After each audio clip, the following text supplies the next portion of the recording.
4 ოქტომბერი საქართველოში განსაკუთრებული პოლიტიკური თარიღი იქნება. ამის მოლოდინი, თუმცა განსხვავებული ფინალით, აქვს სხვადასხვა პოლიტიკურ ფლანგს ქართულ პოლიტიკაში. ერთი ნაწილი მის თვითმმართველობის არჩევნებს უნდობლობას უცხადებს და არ მონაწილეობს. დიდ საპროტესტო აქციას გეგმავს, ეგრეთ წოდებული მშვიდობიანი რევოლუციის ან მშვიდობიანი დამხობის მოტივით. ყოფილ სახელმწიფო პარტიაში ამბობენ, რომ ამ სიტყვებში ძალადობრივი არაფერი იგულისხმება და რომ ქართულ ოცნებას ხალხის დიდი მასის დანახვა გაუშვებს ხელისუფლებიდან. ჩვენ მონაწილეობას არ ვიღებთ რუსულ სპეცოპერაციაში. ასობით ათასი საქართველოს მოქალაქე, რომელსაც ექნება კონკრეტული ულტიმატუმი, რაც გულისხმობს ხელისუფლებიდან ქართული ოცნების ჩამოშორებას. როგორ და რანაირად მოხდება, ამას ქართველი ხალხი 4 ოქტომბერს დარწმუნებული ვარ, საკუთარი თვალით იხილავს და იქნება თანამონაწილე. 4 ოქტომბერი არ არის რომელიმე ოპოზიციური პარტიის საკუთრება, მათ შორის არც ერთიანი ნაციონალური მოძრაობის. 4 ოქტომბერი არის სახალხო პროცესი, რამდენიც არ უნდა ეცადოს ივანიშვილი რომ ეს რაღაცა ერთ პარტიას მიაკუთვნოს, არა, ეს არის სახალხო პროცესი, სადაც ჩართულია სხვადასხვა ოპოზიციური პარტია, სამოქალაქო ჯგუფი. საქართველოს უკეთესი მომავლისთვის ხელისუფლებიდან ქართული ოცნების ჩამოშორებას არჩევნების გზით ხედავს ოპოზიციის ის ნაწილი, რომელიც არჩევნებში იღებს მონაწილეობას. ამბობენ, რომ პროტესტის მნიშვნელოვანია, თუმცა პოლიტიკურმა პარტიებმა ბრძოლის ყველა გზა უნდა გამოიყენონ და არა ერთი. ამ შემთხვევაში კი არჩევნებიც და პროტესტიც. კოალიცია ძლიერი საქართველო ლელო არის წარმოდგენილი კონკრეტული გეგმით, რაც ეხება ყველა ბრძოლის ველზე წინააღმდეგობას ივანიშვილის რუსულ რეჟიმთან. ეს არის მათ შორის არჩევნებზე ბრძოლა და მათ შორის საპროტესტო აქციებით ბრძოლა. ჩვენი გზავნილი არის მოქალაქეებისადმი.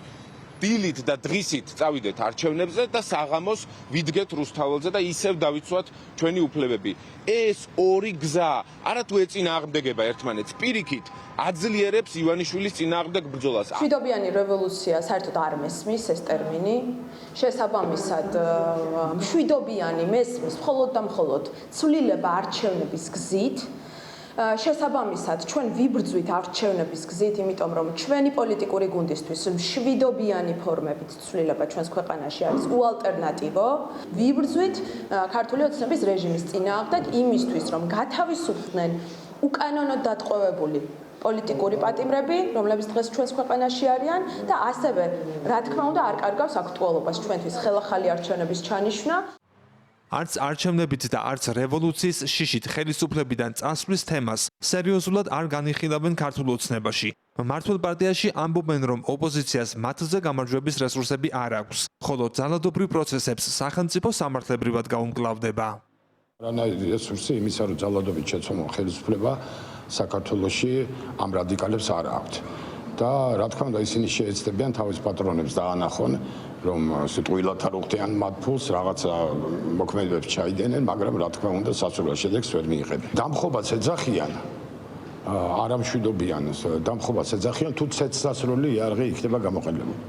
თუ ცეცხლსასროლი იარაღი გამოყენებული არ იქნება, მათ გონიათ, რომ ეს დანარჩენი ყველაფერი მშვიდობიანია. კანონი ამას ასე არ უყურებს. რამშვიდობიან დემონსტრაციაზე არის საუბარი, ყველა მოყურეთ, ხო?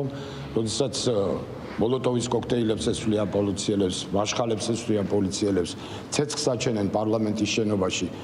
თუ მათ მიაჩნიათ, რომ ეს ყველაფერი მშვიდობიანი მოქმედება არის, კანონი მათ უპასუხებს. ეხლავე ვეუბნები, ეს ყველა რაც მე ჩამოთვალე არის განსაწინააღმდეგო მოქმედება და ყველა ვინც ამას განახორციელებს დაიშება. პოლიტიკის მიღმა მყოფი საზოგადოება კი პოლიტიკური ლიდერებისგან ისეთ ნაბიჯებს ელის, რომელიც მათ ყოფას გააუმჯობესებს, ქვეყანას უფრო განავითარებს და საქართველოს ცივილიზებულ, ევროპულ მომავალსაც საფრთხეს არ შეუქმნის. ალეკო გვეტაძე, ევრონიუს ჯორჯია.